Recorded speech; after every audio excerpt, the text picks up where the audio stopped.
It's a new year and you probably have a few resolutions for 2026. But whether it's going to the gym, kicking an old habit, or finally getting good at guitar, New Year's resolutions notoriously fail. You say to yourself, I'm gonna practice my guitar every single day this year. And for the first few days, weeks, or even months, everything goes buttery smooth until something comes up and you miss a day. That one tiny disruption causes so many people to just give up and say, 2026 wasn't it. I guess 2027 will be my year. I'm here to tell you it doesn't matter if you miss a few days. And it also doesn't matter if you start your resolutions late. 2026 is the year you finally get good at the guitar. So let's start by talking about setting goals for your guitar playing the right way. And I think it's always a good idea to begin by reflecting on the last year or two. Where have you succeeded and failed on the guitar front? Taking an honest look back is going to help us determine what kind of goals we should be setting for this next year. Maybe you underestimated your progress, or maybe you were a little too ambitious. We're going to take all of that into account as we set our goals for 2026. So how exactly do we set good goals for our guitar playing? Well, they need to be smart, specific,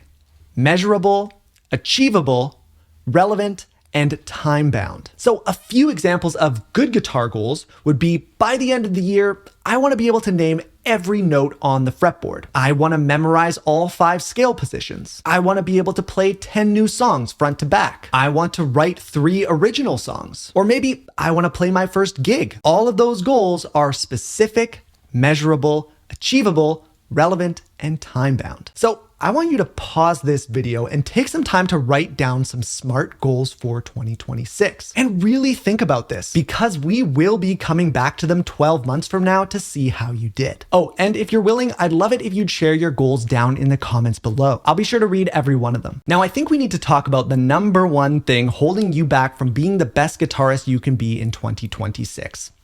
This guy. Distractions come in all shapes and sizes, but nothing sucks up every moment of your free time quite like your phone does. Almost every app on here is carefully designed to give you a constant drip feed of dopamine, making it so nothing else can quite scratch that itch. And rather than take that spare 20 minutes you have in the evening to play guitar, you just pick up your phone by default and doom scroll into the night. So what I'd recommend doing is putting your phone in a drawer, leaving it in the other room to charge, or even just putting it on do not disturb and setting it out of reach whenever you get some free time. Because what we really want to do is retrain ourselves to reach for our guitar instead of our phone. I know for me, this meant keeping my guitars out and easily available close to my desk, since that's where I spend most of my day. But for you, that might mean putting your guitar out on a stand in the living room or in your bedroom. If you can just start grabbing your phone a little less and your guitar a little more, that is a big win. And one of the main ways we can stay on track to reach our goals by the end of the year. Now, as I mentioned earlier, everyone's goals are going to look a little different, but there are some things that I think everyone should do that really will guarantee you see a massive improvement in your guitar playing this year. First of which is patching up any holes in your foundation. This is especially a problem I see with guitarists trying to teach themselves with online videos. Something always seems to get missed. These players tend to be pretty good at playing some more challenging songs by leaning heavily on tabs, but they lack any sort of understanding of what they're actually doing when they are playing those songs. This ultimately stops them from ever being able to use those techniques or ideas in other contexts. So they just keep learning more songs through tabs and never really have those important aha moments that really skyrocket your progress. So there really are 3 main holes we see here: learning basic chord and scale theory,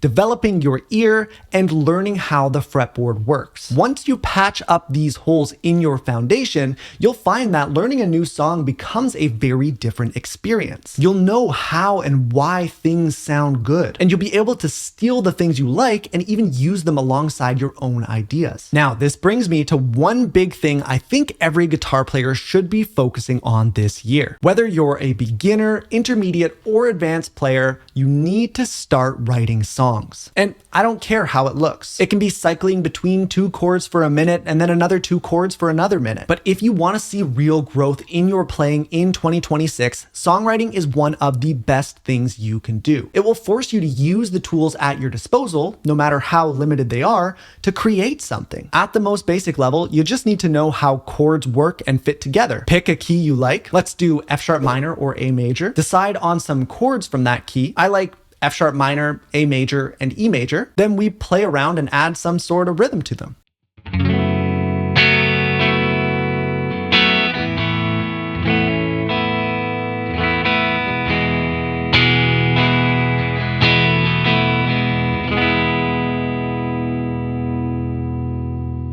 And if you want to add riffs, embellishments, multiple sections, a solo, or even lyrics, you absolutely can as well. It doesn't matter how fancy you make it, it's just about doing more than memorizing songs and doing boring technique exercises. Now, if you're going to start doing some songwriting, there are a few things you can do to make the process more effective and more fun. So firstly, recording ideas as you develop them is super important. And honestly, you don't need much to start doing this. I know we said to keep your phone out of reach, but these things do have pretty decent microphones. And I've used the voice memo app to quickly record literally hundreds of ideas over the years so that I can go back to them later. If you want to invest a little bit into this endeavor, an audio interface and some recording software can be had for a couple $100. If you use a computer, then a USB interface like a Focusrite Scarlett is always a good choice. Then you can pair it with something like GarageBand or any other free recording software. If you prefer to use your phone or a tablet, then there are also audio interfaces and apps specifically designed for mobile devices that work just as well. Whichever direction you go, this will allow you to layer your ideas and build real songs. You can even drag those voice memo ideas you made over from your phone right into the software. And of course, you can spend even more money if you want to get into higher end interfaces, microphones, headphones, or plugins. What this also does is give you a digital archive of your musical progress, essentially tracking your growth over the year. Comparing your first creations to the ones you're making by the end of the year is a really cool experience. Now, last but not least, if you're really serious about improving this year, then nothing beats a structured step-by-step learning path. And that's where my brand new course, The Connected Guitar, comes in. Now, I know there are a ton of great guitar courses out there from a bunch of incredible teachers, but if you find my teaching style resonates with you, then I promise you will love The Connected Guitar. Inside, you'll learn my method for building a complete map of the fretboard from the ground up,